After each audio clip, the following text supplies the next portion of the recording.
มาถึงแล้วจ้ามาถึงถ้ำแล้วมาถ้ำสวยนะจ้าเห็นไหม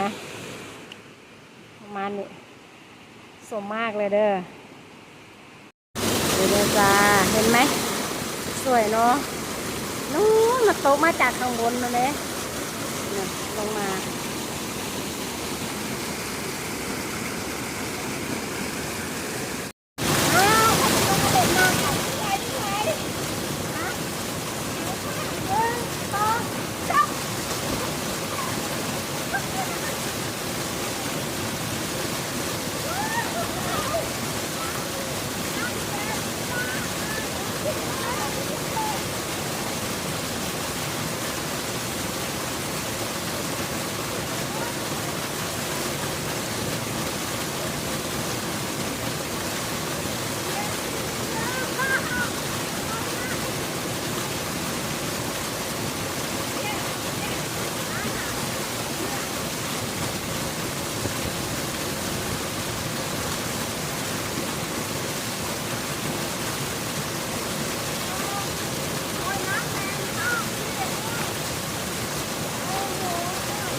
เห็นได้ละ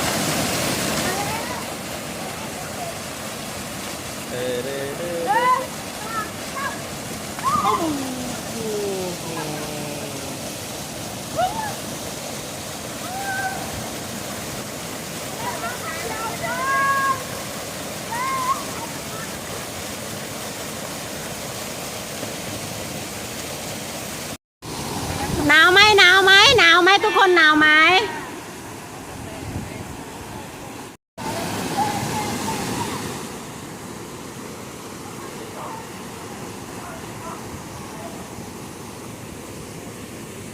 เล่นสไลเดอร์นี่ตรงที่สไลเดอร์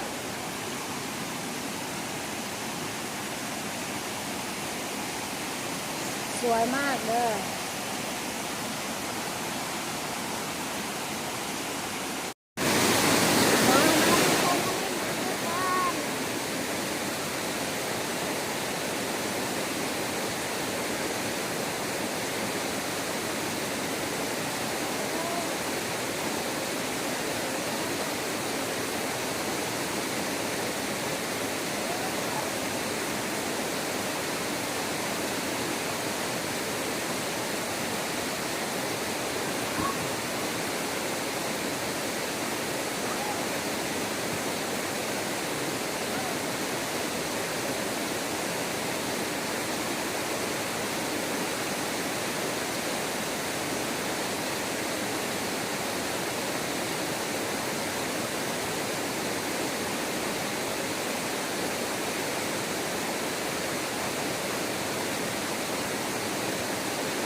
เล่นคนเดียวไม่มีใครมาเล่นด้วย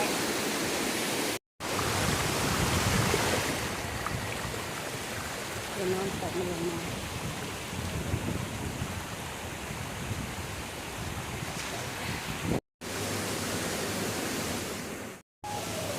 เนี่ยอันนี้ทางขึ้นแล้วนี่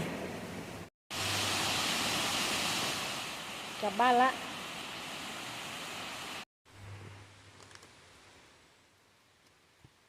วันนี้เราก็มาเที่ยวน้ำตกกันอีกแล้วจ้าวันนี้จะมาเล่นน้ำพี่ๆเขาพามา